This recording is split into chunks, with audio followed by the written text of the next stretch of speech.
Bon, allez. Alors, deux points. Alors, le premier point, c'est qu'aujourd'hui en Eretz, c'est Yom HaZikaron. Alors, je voulais le mentionner parce que malheureusement, combien des Israéliens ne pourront pas se rendre sur les tombes de ceux qui ont donné leur vie pour l'État d'Israël et les victimes des attentats et autres. Voilà. Donc, ce sont des moments tragiques. Et on sait ce qui se passe là-bas aujourd'hui, ce qui se passe normalement dans les Bate Kvarot. Alors, je voulais qu'on ait une petite pensée pour eux.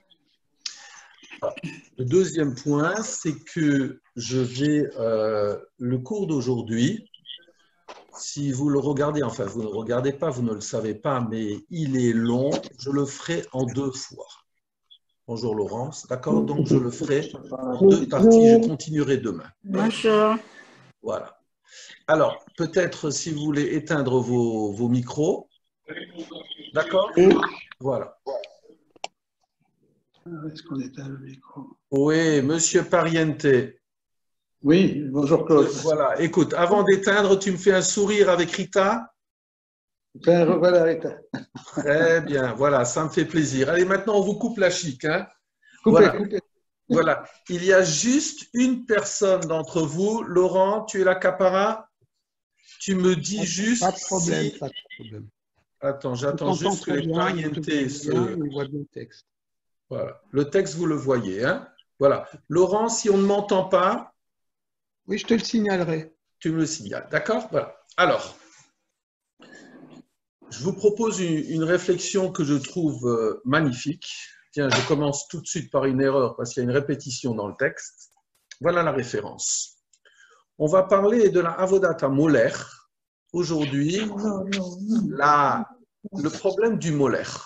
Molor en français.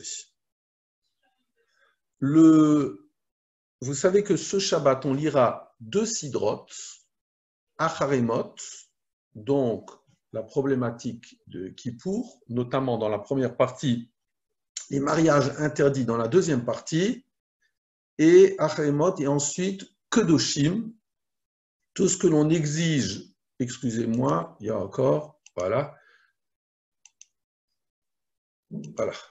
tout ce que l'on exige des Juifs pour accéder à la Kedusha. 2 sidrotes tout à fait extraordinaires qui sont le pivot central. Il y en a qui, comme aujourd'hui, il faut que… Ah, il nous entend. S'il n'y a pas ça. Oui, mais non, j'entends, mais voilà.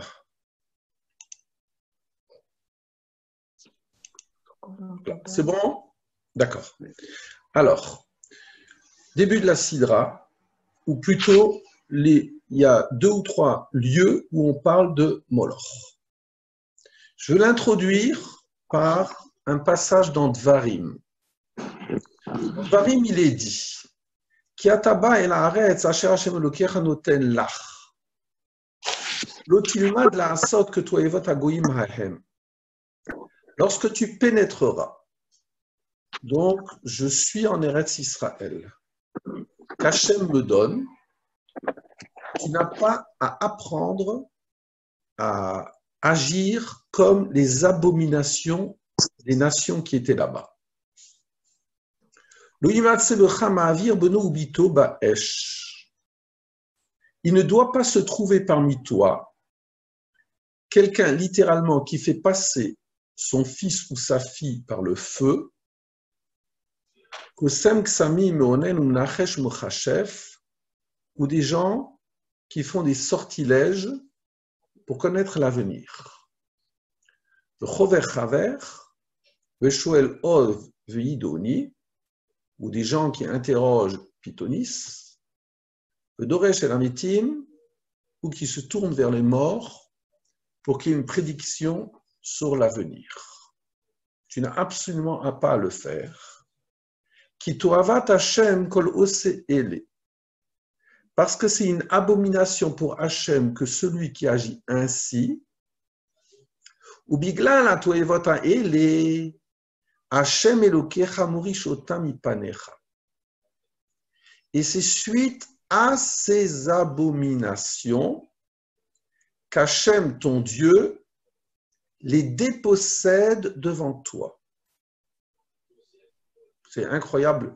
Je dis depuis des années qu'il faut tout traduire à haute voix. Moi, je me serais dit, et il y a d'autres textes qui le soulignent, que finalement les 7 peuplades sont chassées d'Eretz Israël, elles vont quitter où elles sont chassées, il y a différents stades, parce qu'il y a eu des attitudes tout à fait particulières sur le plan sexuel et autres. Ici, on ne parle pas du tout de cela. On parle du fait qu'elle s'adonne au dieu Molech. Ou plutôt, on va voir après parce qu'il y aura un parallélisme dont je parlerai plus tard, ou plutôt, elles veulent avoir une prédiction sur l'avenir. Tous ces points-là, c'est pour connaître ce qui m'attend demain, que je m'adonne à ces cultes, et donc Hachem dépossède l'habitant. Je dois pouvoir pénétrer en Eretz Israël parce que je ne m'y adonne pas. Une seconde. Voilà, j'espère que c'est bon. Rashi. Rashi nous dira Lotilmad la asot. Donc, quand tu pénètres dans ce pays qu'Hachem te donne, Lotilmad la asot. Tu n'apprendras pas à agir comme ces abominations. Mais on aurait dû dire, tu n'as pas à faire ces abominations, point à la ligne. Rashi, avec sa finesse, nous dit, Lotilma de la asot, tu n'apprendras pas à agir. Aval atalamed, le havin ou le rot. Mais tu dois les apprendre pour discerner. Discerner, c'est toujours une bina. Faire une distinction entre et entre. Donc, ça veut dire que si je dois faire une distinction, ça veut dire que il peut y avoir un risque de symbiose et tu dois te méfier. Les choses doivent être bien claires dans ta tête. Ou le horot, et tu dois l'enseigner à qui? À moi-même, à mes proches. Que l'omar le avin maaseem, kamahem kulkalim. Je dois donc arriver à discerner combien leurs actes sont corrompus. Ou l'orot le vanechai, je dois enseigner à mes enfants, l'ota c'est karvekar, tu n'as pas le droit d'agir ainsi. Excusez-moi, parce qu'il y en a qui ont besoin de ma... C'est moi qui donne le quitus pour les gens qui viennent maintenant. Voilà.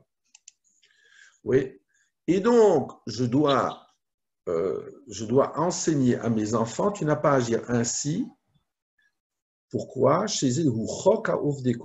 Parce que ça, c'est la loi des idolâtres. C'est la façon dont les idolâtres se conduisent. Et Rashi, tous les Rashis sont extraordinaires. Il ne se trouvera pas parmi toi. Oh là là, décidément. Ouais. Il ne se trouvera pas parmi toi quelqu'un qui fait passer son fils et sa fille. Qui fait passer son fils et sa fille par le feu. Ou avodat Molech. Ça, c'est le culte du dieu Molech. Ose medurot esh, qu'est-ce que ça veut dire passer?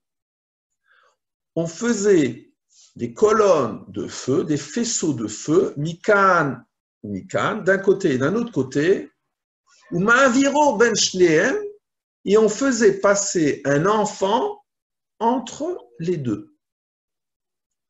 Alors je vous dirais, mais ça ne m'intéresse nullement, si vous allez sur Google et que vous regardez des images sur l'idole Moloch, vous verrez par exemple une gueule ouverte d'une sorte d'animal géant, il y a un feu en dessous, et dans la gueule, on donne un enfant qui va brûler.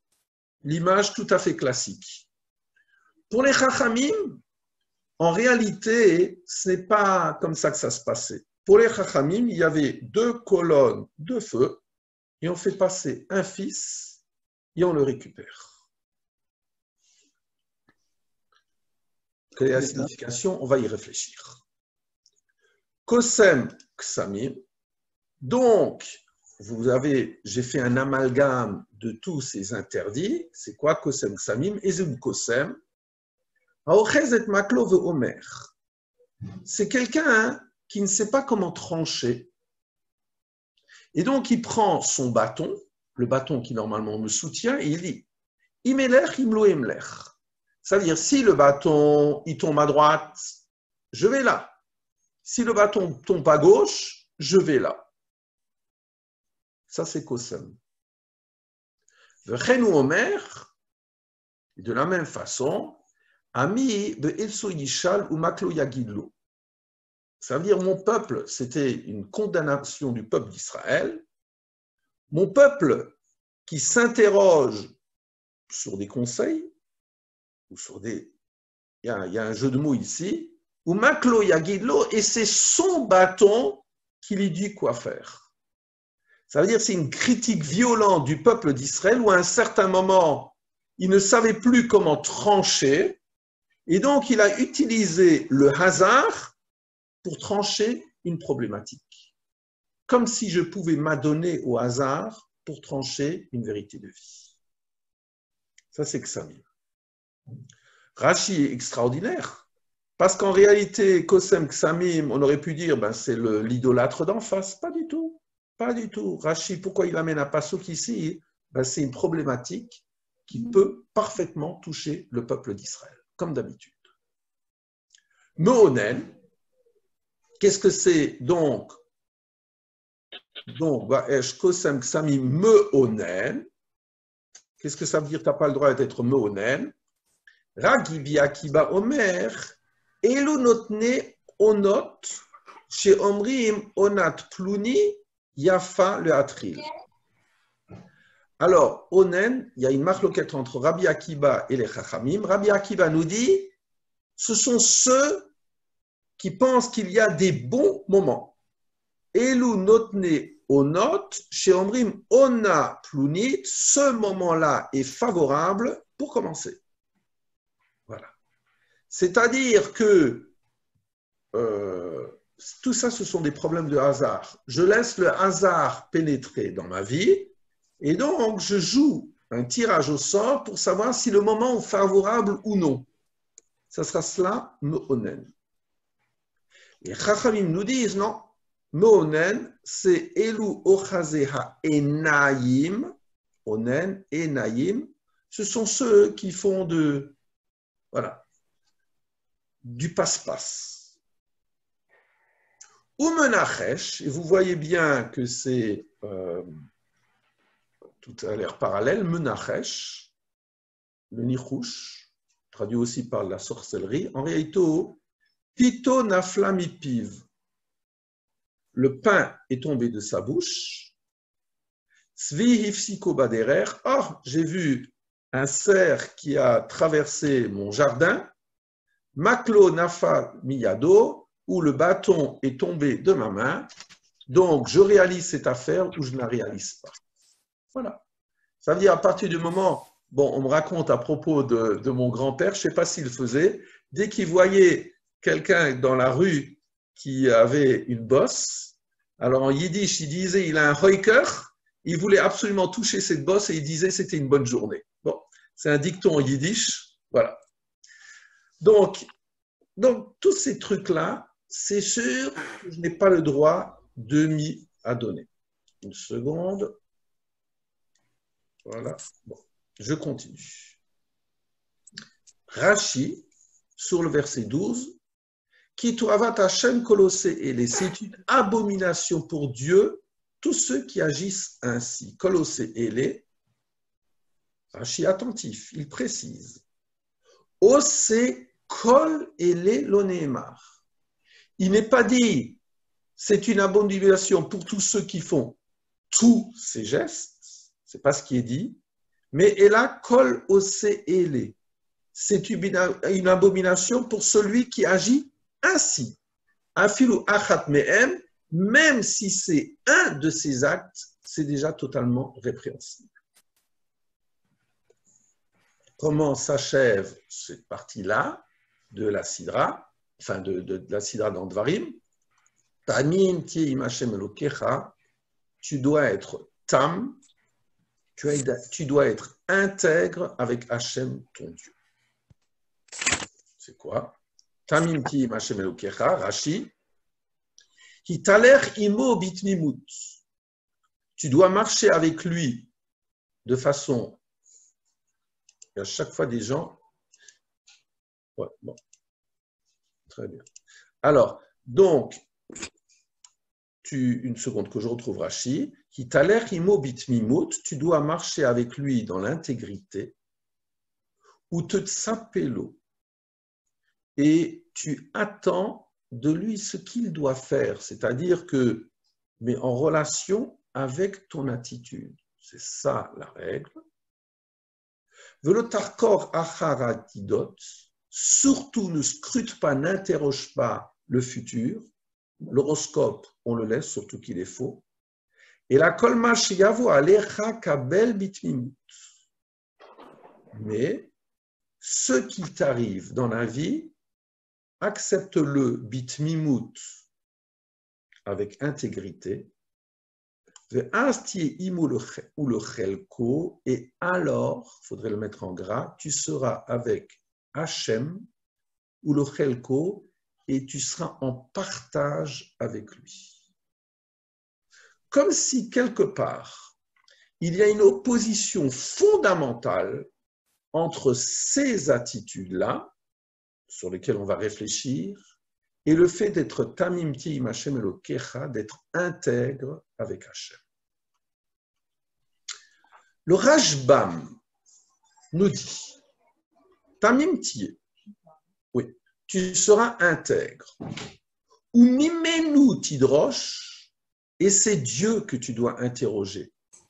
Velo minametim, et surtout pas les cadavres.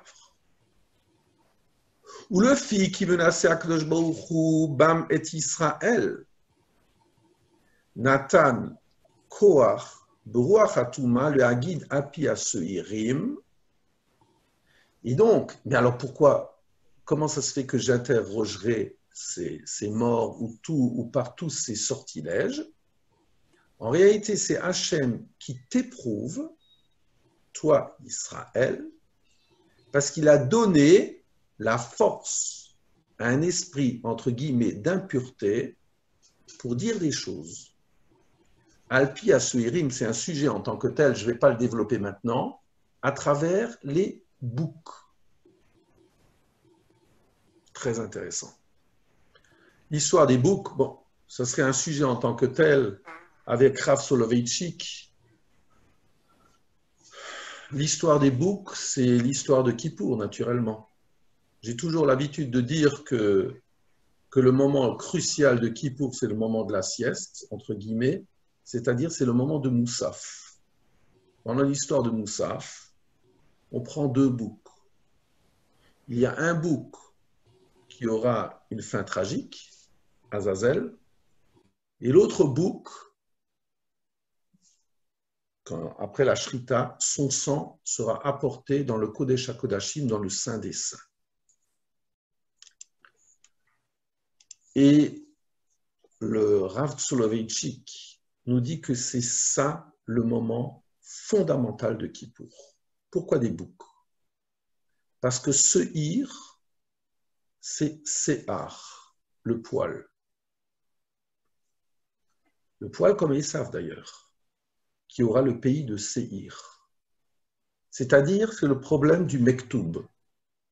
Les jeux sont faits. Il vient velu au monde. Il est achevé. Le problème fondamental, d'après Rav Soloveitchik de Kippour, je ne pensais pas du tout en parler, mais enfin, pour qu'il n'y ait aucune dissimulation, c'est le tirage au sort. Le Kohen Gadol tire au sort. Quel sera le Seir qui sera à Azazel et quel sera le Seir qui sera dans la maison d'Hachem? Pourquoi le tirage au sort? Parce que dans ma vie, je m'interroge toujours sur mon espace de liberté. suis-je véritablement libre? Je n'ai choisi ni mes parents, ni mon siècle, ni l'éducation que j'ai eue dans ma petite enfance. Or, j'en suis quelque part le produit. Et donc, il y a une partie de moi, Seir, parce que le Seir, c'est moi-même. Il y a une partie de moi qui doit être jetée à Azazel. Azazel, d'après Ramban, ça sera Oz Azal, suivre sa force. Aujourd'hui, on dirait suivre ses pulsions. Il y a une autre partie qui est aussi un Seir, où tu as un Nouet Nafshotechem, je suis capable, même si pendant des années je n'ai pas fait des choix, mais je suis capable de dire, c'est moi qui gère ma vie, qui suis le moteur de mon existence. Et donc le tirage au sort, c'est être capable de se dire, c'est évident qu'il y a des choix indépendants de ma volonté, mais même de ces choix indépendants de ma volonté, je vais être le maître, le moteur de mon existence. Et c'est la raison pour laquelle, dit Rav Soloveitchik, c'est cette problématique-là qui est posée au début de l'année juive. Pourquoi? Parce que quand je fais le Halchet, quand je dis Hachamnu, Baganu, Gazalnu, j'ai fauté, mais pour fauter, il faut se sentir responsable. Si je subis en pensant que c'est du mektoub et que c'est loin de mon indépendance, ben, je n'ai pas fauté. Je n'ai fait que suivre Azazel. J'ai subi l'existence qui m'a été imposée. Pour être capable de faire une teshuva, un retour, eh bien le retour implique la responsabilité. Je suis responsable de mes actes et je revendique la responsabilité de mes actes. C'est cela une question fondamentale d'après Rav Soloveitchik au début de l'année juive. C'est comme ça que je commence l'année juive sur le plan religieux. Et donc c'est cela que disait donc Rashbam quand il parlait, eh bien il y a une force entre guillemets de l'impureté qui sera édicté par les boucs. On continue. Donc, on commence à voir que le problème est beaucoup plus fondamental qu'on le croyait. Tamim Tiye. Nachmani nous dit la chose suivante. Tamim Tiye im Hashem Elokecha. Et le sens, tu dois être intègre avec Hashem ton Dieu. C'est-à-dire que quelque part, on oriente, et echad, on unit son cœur, vers lui seul.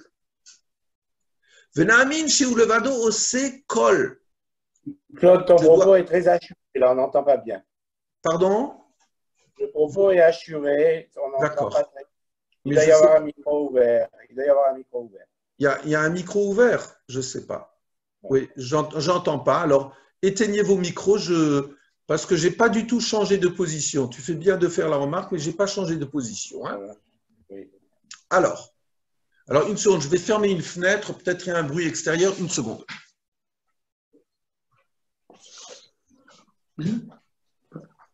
40 minutes peut-être.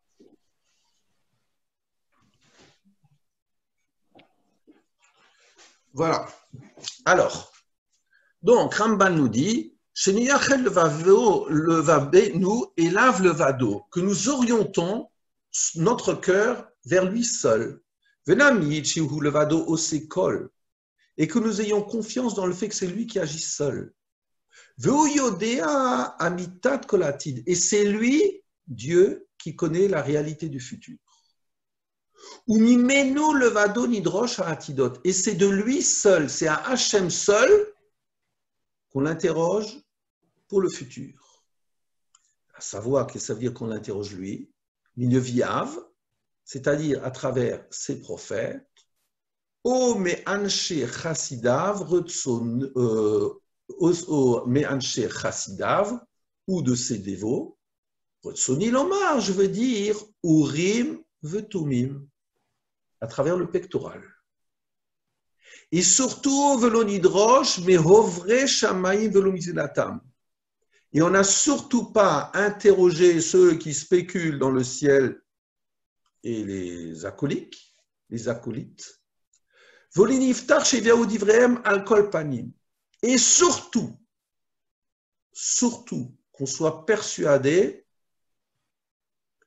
que les choses ne sont pas irrémanquables. Voliniftar sheviaou divrehem alkol panim. Surtout, ne t'imagine pas que parce qu'on t'a dit ça, ça va arriver. Aval imnishva davar mehem, mais si tu entends une parole, nomar, tu dois te dire, hakol bidei shamayim. Non. Il y a une autre volonté. Ki hu Elohe Elohim, elelion hakol. Parce que Hachem est le Dieu des dieux, il est surtout. Hayachol bakol, il a ce pouvoir. Meshane marachot hakochavim v'amazalot kirtsono. Il peut parfaitement changer toutes les constellations, le mazal. C'est-à-dire, tu penses que c'est du mektoub. Le mektoub, c'est à proscrire chez nous juifs. C'est à proscrire. Mefer otot badin vekosmim youlal. Et celui qui défait les signes de spéculation, le cosmime et des sortilèges, Yehoulal, c'est lui qui doit être loué. Ne t'imagine pas que ta vie est toute tracée. Venamin, shekol habaot yena kefi hitkarev ha'adam le'avodato.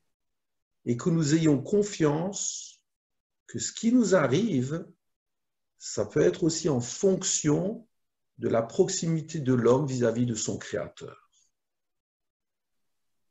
Vezedat Onkelos, et c'est cela l'opinion de Onkelos, donc traducteur de la Torah, qui dit Shalim tehe bitrileta d'Hashem Elokecha. Tu dois être intègre dans littéralement ton tremblement, bitrilou, dans le tremblement, dans la crainte que tu as vis-à-vis d'Hachem. C'est-à-dire, chez l'Oti Chasser Beirato, ne sois pas manquant dans ta crainte vis-à-vis d'Hachem. Kitamim hu Hachem bedaver, mais tu dois être intègre là-dedans.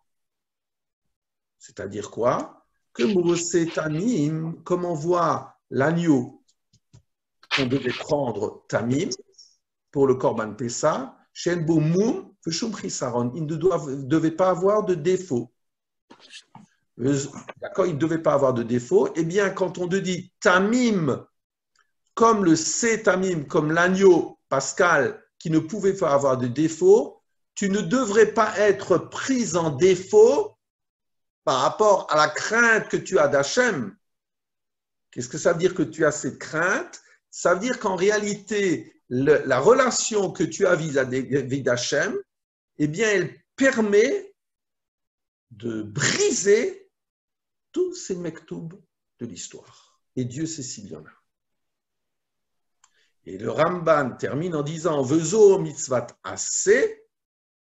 Et ça, donc cette phrase-là, Tamim Tiim Hashem Lokera, c'est une mitzvah de la Torah, d'être intègre. C'est-à-dire de penser qu'en réalité, rien n'est inscrit à tout jamais. Je vous pose juste la question, mais je n'y répondrai pas.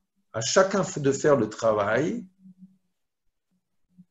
Qu'est-ce que ça veut dire alors dans le Untane Tokef, donc une si belle prière à Rosh Hashanah, qu'on répète à Kippour pour certains, Rosh Hashanah Yikatevon, Uveyom son kippur yechatemun. À Rosh Hashanah, c'est inscrit. Mais qu'est-ce qui est inscrit? Puisque je vois que nous n'avons pas le mektoub. Et le mektoub, ça veut dire katouv, c'est inscrit. Donc, il y a une opposition fondamentale entre Tamim Tieim Hashem Elokecha et ce qu'on a l'impression de dire dans le Untani Tokef. C'est un bon exercice. Voilà, il y a un micro qui... Voilà. C'est un bon exercice. Pour Rosh Hashanah prochain, vous me donnerez la réponse. Je continue. Maintenant qu'on a terminé cela, on va passer à notre sidra. Notre sidra parlera de Molech. Vous vous rappelez qu'on avait déjà vu, donc c'est un danger, et je répète, c'est un danger qui existe dans le fait que dès que je pénètre en Eretz Israël, je m'adonne à ces sortilèges. J'ai tellement peur du futur que je veux le maîtriser. Or, toi, juif, tamim tiyem Hashem Elokecha, et sache que c'est ça le danger. Et que donc, et je répète tellement je trouve que c'est incroyable, c'est à cause de cela que les nations ont été jetées. Pas à cause des déviations sexuelles ici. Non, parce qu'elles veulent maîtriser le futur. Toi, tu dois avoir une autre attitude. Et maintenant, on parle de Molech. Qu'est-ce que c'est que ce Molech? Est-ce que ça existait il y a 2000 ans ou est-ce que Molech, c'est quelque chose que je vis aujourd'hui? Donc, vous avez la référence. Donc, chapitre 20, verset 1. Aïdaber Hashem el Moshe les morts, Hashem s'est adressé à Moshe. Vel ben Israël Tomar. Voilà ce que tu dois transmettre aux enfants d'Israël. Ish, c'est bien précisé. Chacun. Imne Israël parmi les enfants juifs. Ou minager agarbe Israël et parmi l'étranger qui réside avec toi. Donc même l'étranger. Hachaïten mizarola Molech. Et qui donnerait sa descendance à Molech, à la divinité Molech, excusez-moi, mot yumat, mourir il mourra, cette personne mourra, amaret yirgumuba aven, littéralement le peuple de la terre, doit le lapider par la pierre. Va ani eten et panai baishahu. Et moi, Dieu, je tournerai ma face vers cet homme, et je le retrancherai du milieu de son peuple.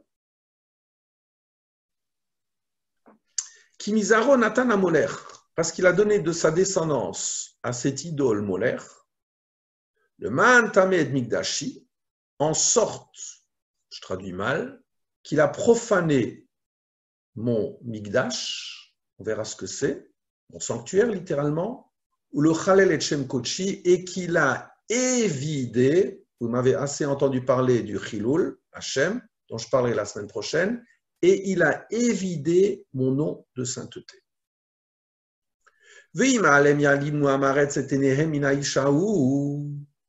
Et si le peuple de la terre il ferme ses yeux par rapport à cet homme, c'est quelqu'un d'important. J'ai peur. Betito mizarola Molech, alors qu'il a donné de sa descendance à l'idole Molech, le Viltia mitoto, et que le peuple de la terre ferme les yeux sans le tuer, ou moi, Dieu, je tournerai ma face vers cet homme, ou Vemishparto et sa famille, et je le retrancherai lui et aussi ce qui se prostitue derrière lui, Iznot Acharei Molech, en se prostituant après le Molech, Mikerev Amam, de leur peuple. Donc je le retrancherai.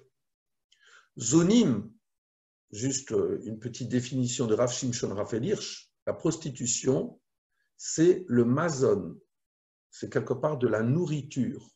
Tous ceux qui se nourrissent du concept de Molech. Moi, Dieu, je le retranche. Et de nouveau, Aouda. Et la personne qui se tourne vers Ovot et Idonim, donc les moyens pour connaître l'avenir, en se nourrissant, en se prostituant derrière eux, pardon, je tournerai ma face vers cette personne, et je le retrancherai du milieu du peuple. Voilà. HaTorah moseret et dino shel mavir beno ubito la moler le am haaretz. Question. La Torah, littéralement, a livré le verdict de celui qui fait passer son fils et sa fille à Moler au am haaretz. Donc, en premier lieu, ceux qui interviennent, c'est le am haaretz. Vous avez bien vu. Donc, voilà. Une seconde. Voilà. Donc, et la personne qui donne de sa dépendance au molaire, Mot Yumat, Am Haaretz Yigmuba Aven, c'est le peuple de la terre qui va le lapider. Veim Alem Yalimu Am Haaretz Etenem, et si le peuple de la terre ferme ses yeux, j'interviens. Vous savez très bien que pour condamner à mort une personne dans le judaïsme, même si on voit plusieurs fois dans la Torah la mention de la condamnation à mort, il faut un luxe inouï de précaution.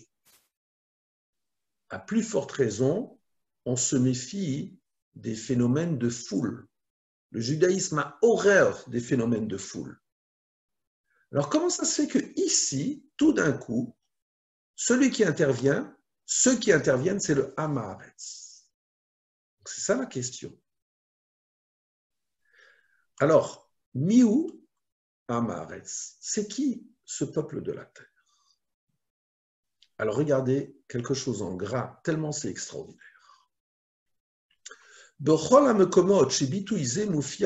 Si vous faites un exercice et vous regardez chaque fois que le Targum c'est la traduction araméenne de la Torah, qui est prodigieuse.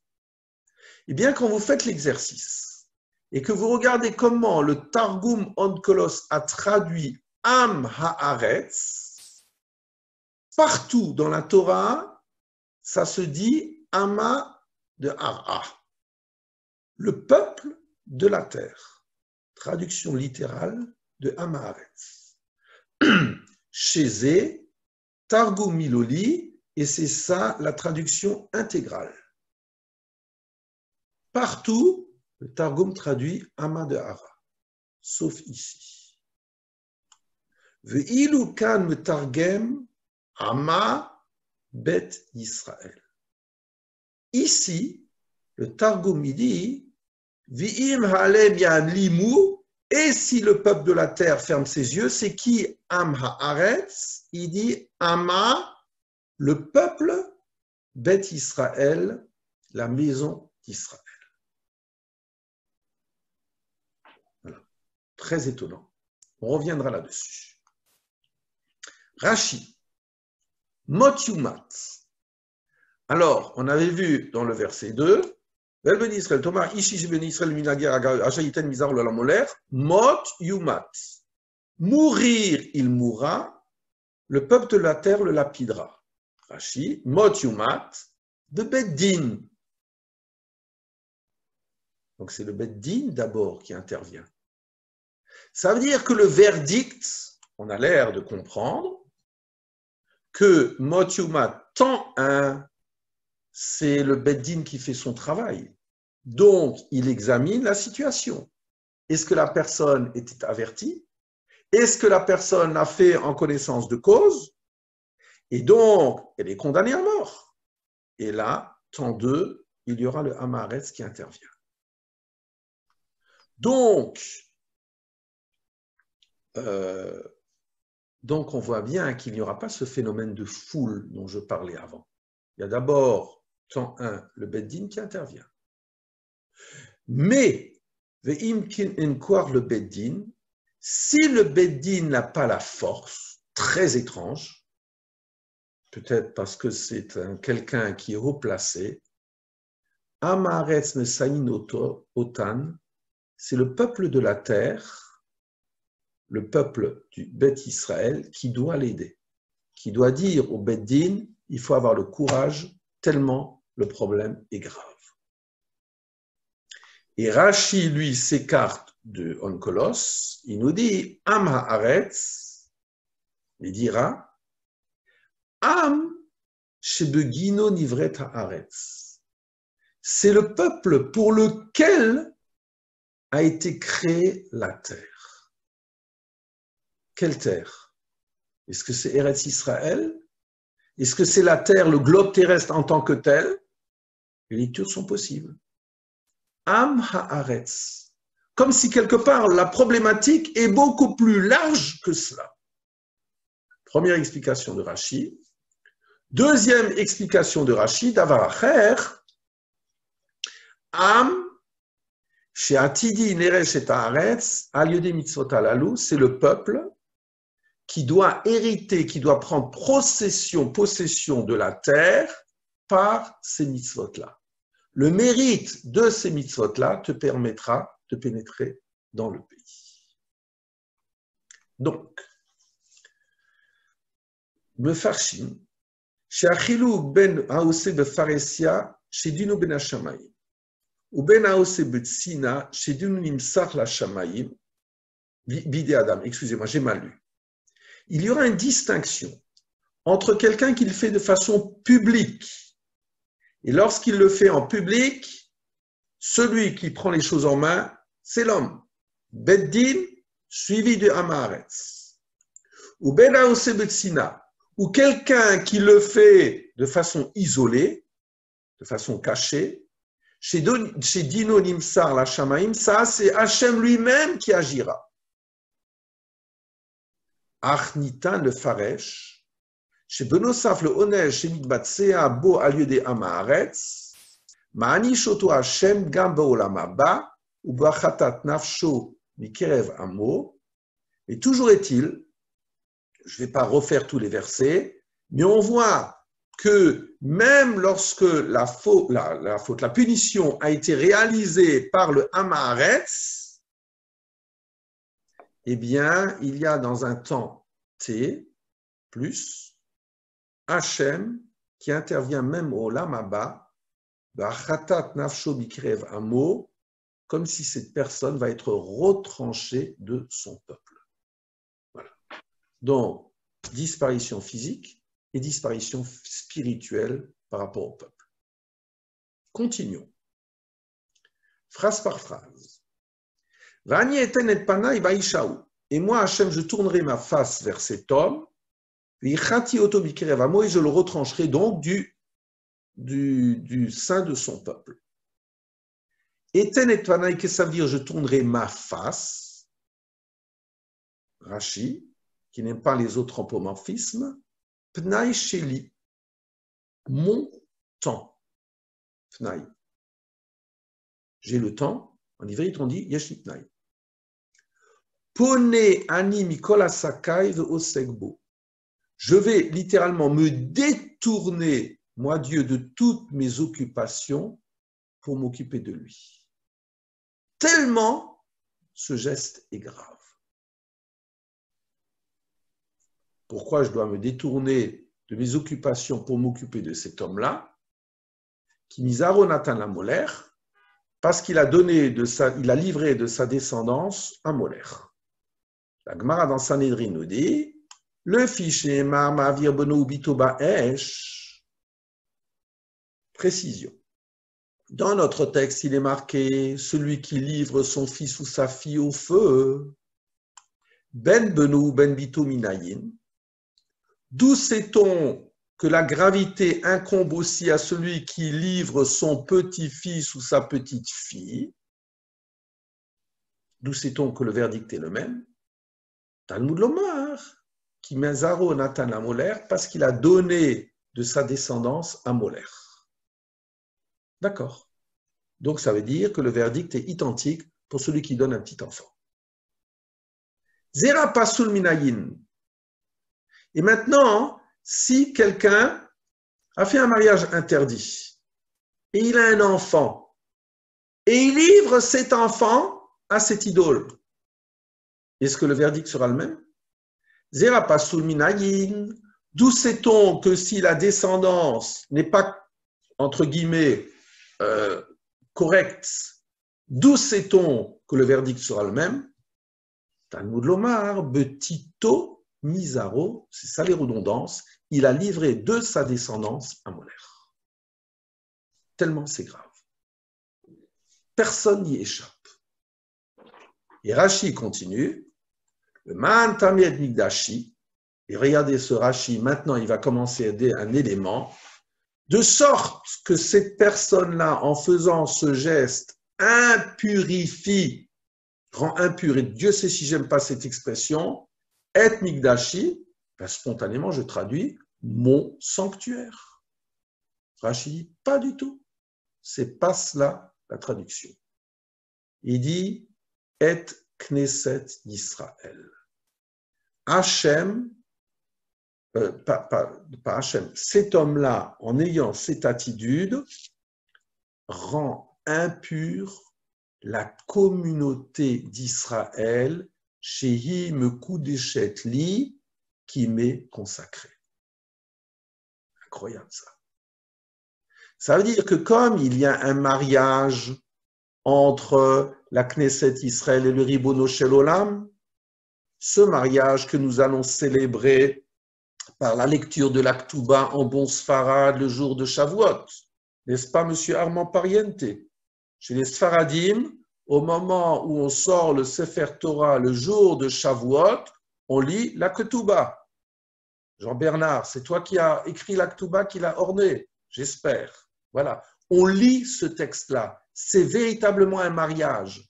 Et il y a dans certaines synagogues, au-delà des plantes que les Ashkenazim mettent, des fleurs, il y en a même qui ont installé des choupotes.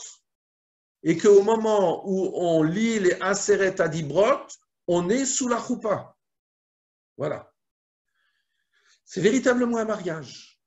Et donc, alors, un mariage, eh bien, il y a des cas d'infidélité. Un des cas d'infidélité, c'est le moment où le partenaire que je suis, la Knesset Israël, a un de ses membres qui donne son fils à Moler. Tellement c'est grave. Et donc, Rashi a renversé la chose. Tu sais, en donnant Chas v'Shalom, ton enfant à Moler, tu as un impact sur toute la communauté d'Israël, qui est Mekudeshet Li, qui est séparée pour moi. Il faudrait voir la suite qu'il chaude, et c'est ça le sens du verset, Velo yuchalet et migdashai, et vous ne rendrez pas cadavérique, halal, mon. Alors, migdashi, c'est quoi? Ici, ce sera la communauté d'Israël. Et donc, l'Omar, chez Kol Anshe Haaretz, Kol Yisrael Chavim Lagdin ou Salko. Ça veut dire en réalité, tous les gens du pays, tout Israël, ils doivent le faire disparaître. Qui le Chulam Yazik parce que cet homme a porté atteinte à toute la collectivité. Qui Gorem la Shrina chez Tistalek Israël parce qu'il a provoqué le fait que la Shrina, la présence divine, s'écarte d'Israël. Et donc, le Char Tirgem Onkolos, maintenant on revient à la remarque extraordinaire du Targum Onkolos, qui avait dit, c'est pas Ama de Ara, si vous vous rappelez, il a traduit en disant, c'est pas le peuple de la terre, traduction littérale de Amaretz, mais Ama Bet Israël. Le peuple, la maison juive, une maison. Qui arrête Yirmoz le Chol Eretz Israël, et la maison ici, ça sera tout le pays d'Israël. Lo le Eretz Asher Abad Yoshev Ba, Haoved Yoshev Ba, et non pas le pays où celui qui s'adonne à cela, y réside. Ou que Inyan qui lit Kol Haaretz, c'est très intéressant. Qui lit Kol Haaretz, ce serait même en réalité un regard vis-à-vis, il y a une ambivalence vis-à-vis du globe en tant que tel. Voilà. Première partie, je continue encore un peu. Donc on voit que c'est un problème qui a l'air énorme. De nouveau, dans notre sidra, on continue. Et vous n'avez pas à aller selon les lois, les habitudes des nations vers lesquelles moi je vous envoie. Et moi, Dieu, je vous avertis.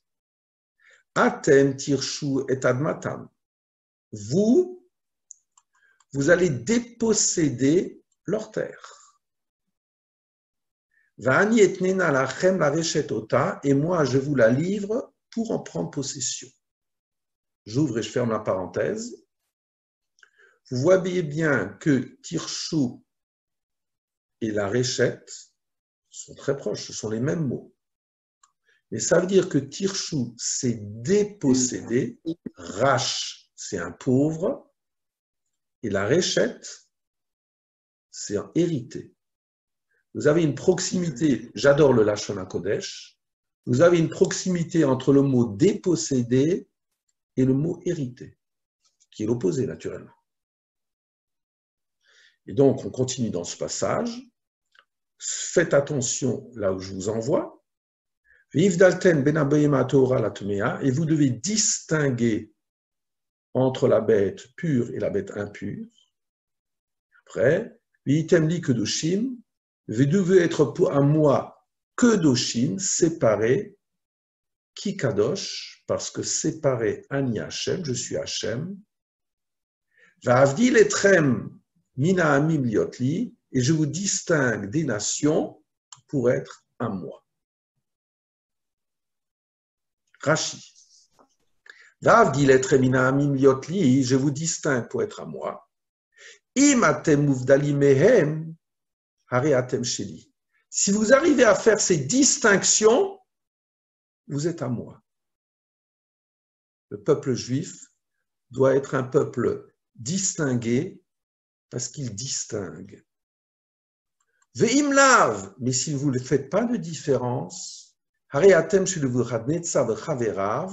bien vous faites partie de Nabuchodonosor, destructeur du temple et de ses acolytes. Très rapidement. Rabbi Elazar ben Azaria Omer minayin shelo yomar adam. Il faudrait s'interroger pour savoir pourquoi Rabbi Elazar ben Azaria donne cette même leçon ici. Minayin shelo yomar adam. D'où sait-on qu'un homme n'a pas le droit de dire Nafshi katsa bipsa chazir. Bah, je suis dégoûté par la viande du porc.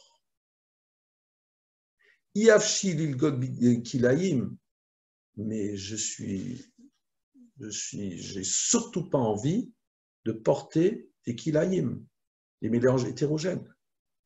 C'est sûr que ce n'est pas ça que tu dois dire. Aval yomar, tu dois dire afshi.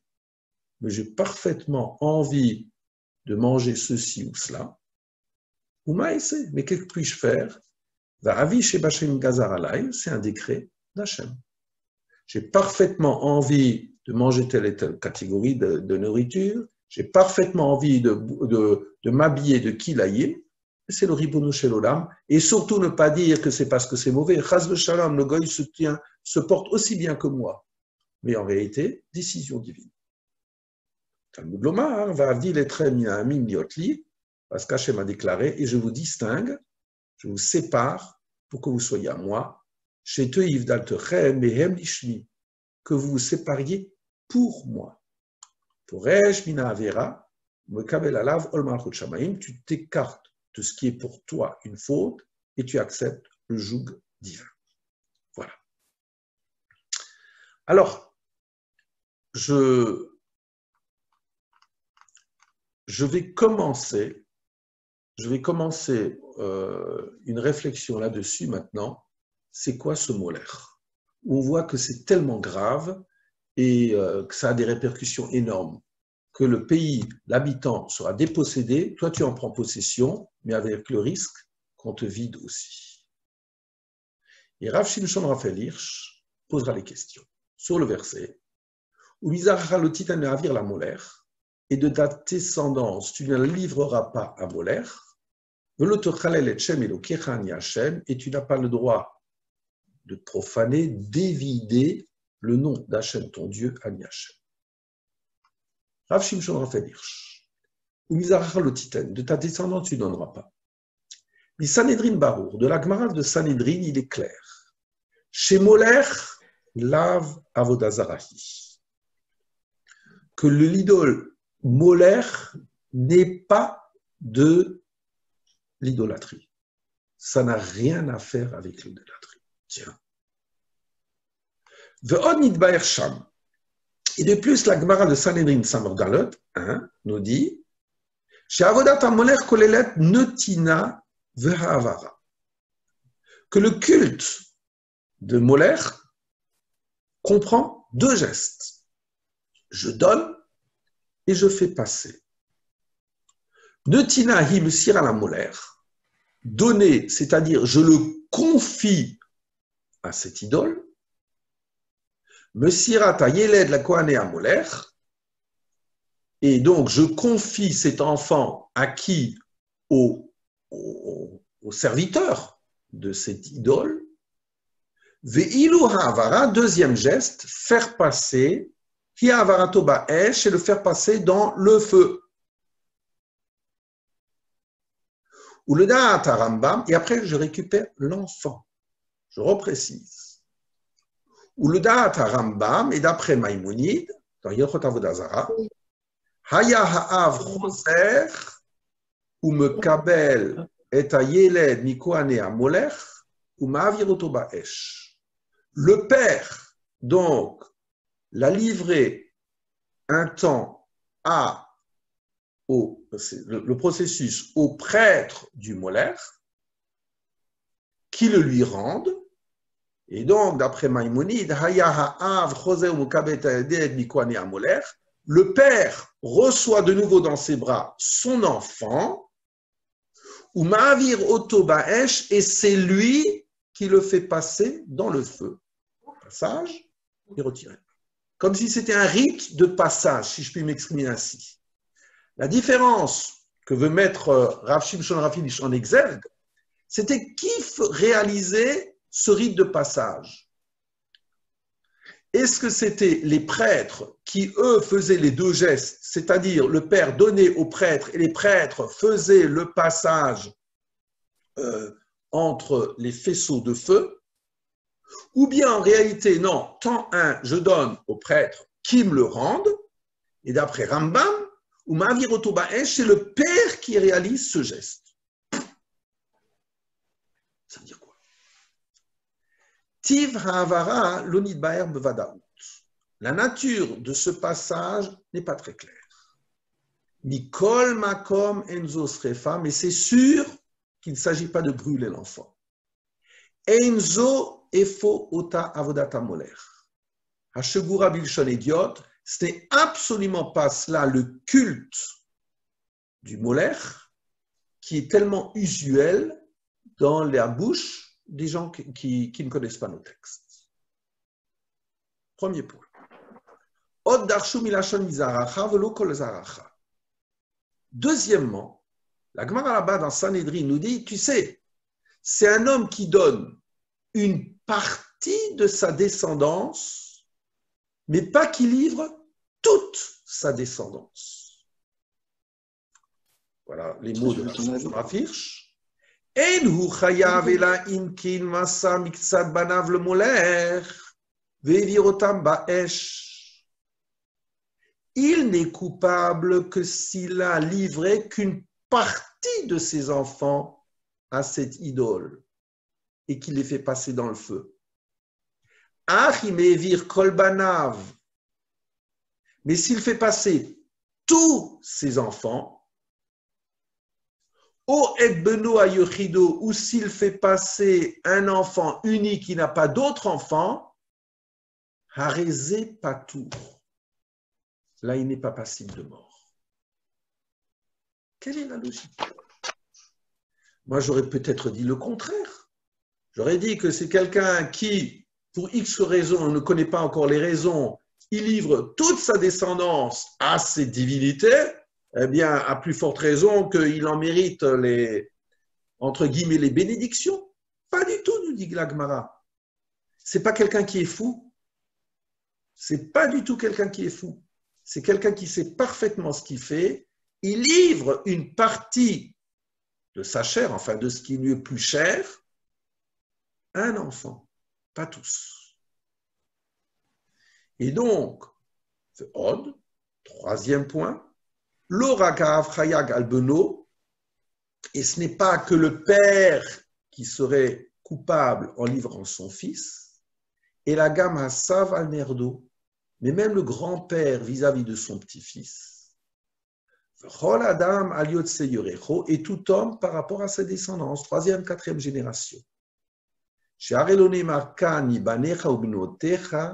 Et la mizaracha, parce que le texte nous dit, c'est celui qui livre zaracha, mizaracha, de sa descendance. Il n'est pas dit quelqu'un qui livre de ses fils, de ses filles.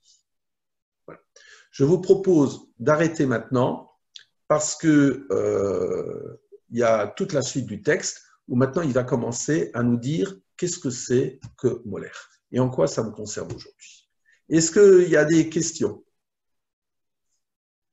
J'en ai posé une petite par écrit, je voulais envoyer. Ça sur mon mail, oui. D'accord. Lorsque Rashi rajoute un aleph à Panaï, oui. Ce qui m'interpelle un peu, c'est pourquoi Rashi ne considère pas le texte comme parfait, pourquoi il rajoute une lettre pour pouvoir l'expliquer différemment? Parce qu'en réalité, bon, d'abord, je ne sais pas ce que c'est la face d'Hachem, même si je le vois dans beaucoup de textes, d'accord? C'est vrai. Maintenant, ici, ça veut dire que Rashi dit, et moi je tournerai ma face, c'est pas je tournerai demain ou après-demain. Il veut dire Pnaï Sheli, ça veut dire que j'arrête de m'occuper de toutes les autres urgences que j'ai et immédiatement, je vais m'occuper de cette personne. Oui, j'ai bien compris, mais il modifie quand même, par une lettre, il modifie le sens que la Torah… Non, par une lettre, il veut orienter qu'est-ce que c'est la face d'Hachem. Parce que je m'imagine, Jacques, que vous n'arriverez jamais à me dire ce que c'est que la face d'Hachem. Clairement, je n'ai pas la photo. Voilà, très bien. Ni le fond d'écran. Oui. C'est bien pour ça que je parlais de photos. Est-ce qu'il y a d'autres… Il faut se méfier des photos. Hein. Comment ça se dit une photo en hébreu? Dans les 10 paroles? Hein? Oui, mais ça c'est en hébreu moderne. C'est le Pessel. Pessel, oui, oui. Pessel. Voilà. Il faut se méfier de ça. Voilà. C'est intéressant. Pourquoi Pessel, c'est la photo? Ça veut dire c'est un instantané que je prends et que je fixe totalement. Il est fixé. Or, Hachem est totalement en mouvement. C'est justement le fait qu'il soit capable de se retirer de ses préoccupations pour s'occuper de choses. Voilà. Il y a quelqu'un, je ne sais pas s'il me parle, mais là, il y a… Voilà. Il y a d'autres questions? D'accord. Une petite remarque, si tu permets. Oui, Arnaud. J'ai beaucoup apprécié Rav Soloveitchik, son explication de Sehirim. Et jusqu'à présent, j'avais toujours en tête l'explication de Rashi qui se trouve dans Vaikra, où il dit la Shedim, la folie. Si Shedim, on le traduit par folie. Et pourquoi tu ne traduirais pas Shedim par les démons et que justement, et c'est là où on va arriver, ça sera ça, Moler, c'est que en moi, je peux avoir des démons et le premier démon, c'est de croire que ma vie est figée. D'accord? Et on va voir en quoi ça intervient le culte de Moler. Mais si je crois, et c'est ça toute la avoda de Kippour, la avoda de Kippour, c'est de penser en réalité, bon, j'ai une fois développé ça, je te le livre. Je pense que Kippour est un moment très dangereux.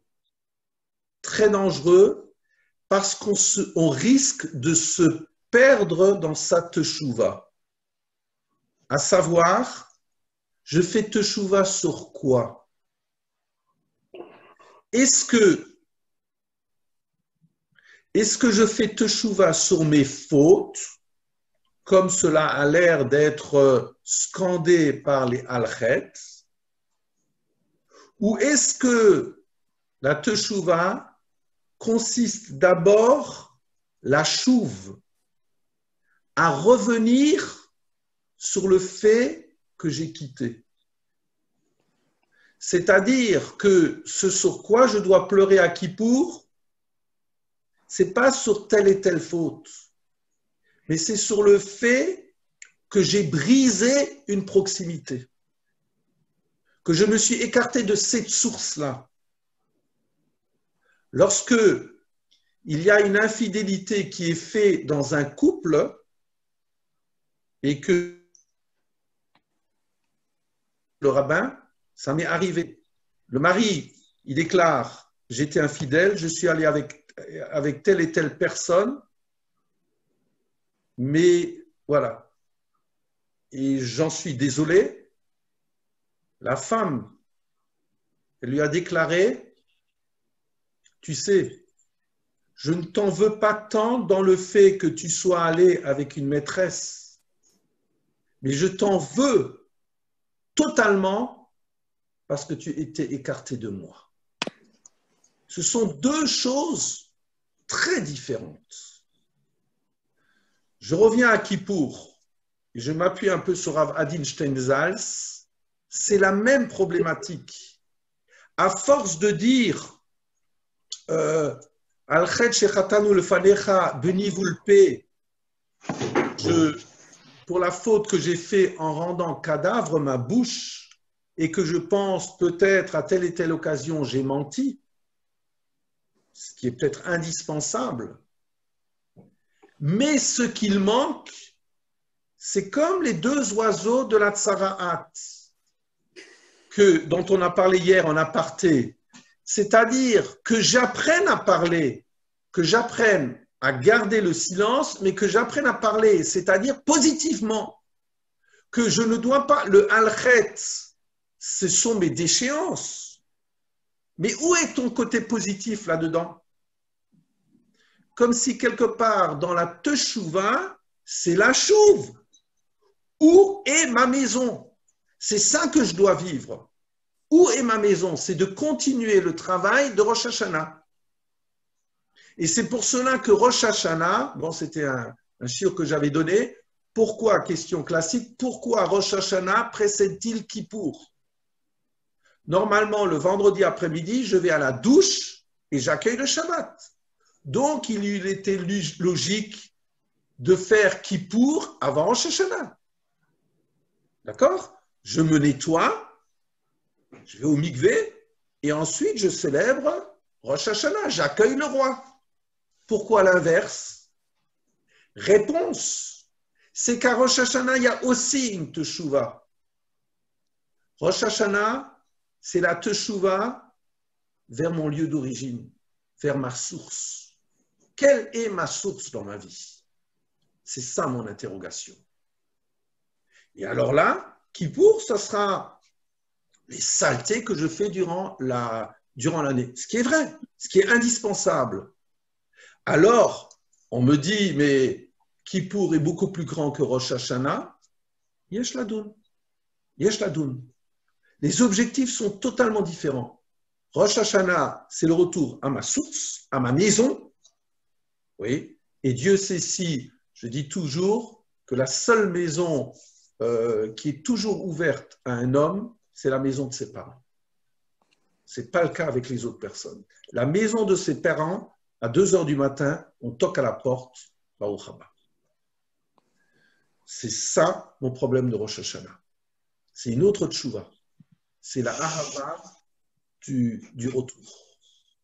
Kippour, c'est une tchouva par rapport aux saletés, aux scories auxquelles j'essaye d'échapper. D'accord? Alors voilà, ça sera aussi un petit peu par rapport à mes démons. Vous voyez? Alors les démons que j'ai à Kippour, et il faut toujours, je vous en supplie, si vous m'écoutez un petit peu, faites ce que j'essaye de faire pour moi-même, de parler au présent, aujourd'hui. Voilà. Qu'est-ce que c'est quoi? Azazel, on s'imagine, c'est pas du tout. Molor, c'est aujourd'hui. Azazel, c'est aujourd'hui. Eh bien, j'ai des démons. J'ai des démons et Rav Soloveitchik le dit très bien. Le démon, c'est de dire, c'est du hasard. C'est très intéressant qu'il y a une expression chez les Sfaradim que j'ai apprise lorsque j'ai eu le bonheur de m'occuper d'une communauté sfarade. Eh bien, ça m'a toujours interpellé. Quand ils parlent d'un Talmid Chacham, ils disent « il sait bien lire ». Les anciens Sfaradim disaient « il sait bien lire ». Ça veut dire « il sait bien lire ». Il a la connaissance des textes. Il sait bien lire. Mais c'est très intéressant de voir que le mot « lire » et « hasard » sont les mêmes. « Mikré » et « mikra ». Voilà. Et donc, que Amalek, toujours d'actualité, Asher Karocha Baderer, regardez tout ce que dit Rashi, il donne 3 ou 4 explications sur le mot, la Shon Mikré, une des explications, il distille le hasard dans ma vie. J'ai eu cet accident, bon, c'est le mektoub, c'est le hasard. Toi, juif, tu dois avoir une autre lecture, comme si quelque part, du mikré, de ce qui peut sembler hasardeux, tu dois en faire le mikra, la lecture. La lecture de ta vie. Voilà. De savoir, tu dois être interpellé et tu dois lui donner sens. Comment donner sens? C'est un très gros problème. Surtout actuellement où il y a une pandémie, où il y a tant de gens dans la souffrance, je suis très prudent. Mais en tout cas, ce sera une autre lecture, si vous voulez, que je peux vous faire de Rav Shimshon Rapir sur ces problématiques. Voilà. Là, qu'est-ce que j'en fais? Vers quoi je tends maintenant à partir du moment où j'ai été touché par? Du mikré, je dois passer au mikra. Voilà. On est d'accord, Arnaud? Super. Magnifique. Un non, grand score. Pas magnifique. Non. Le magnifique, nos textes sont magnifiques et ce sont les exigences qu'on a dans notre lecture du texte qui montrent que voilà, mes horizons sont là-dedans, quoi. C'est vous dans une exigence qui poussez en avant d'autres personnes. Le texte est prodigieux. Il faut entendre les choses. Hein? Voilà.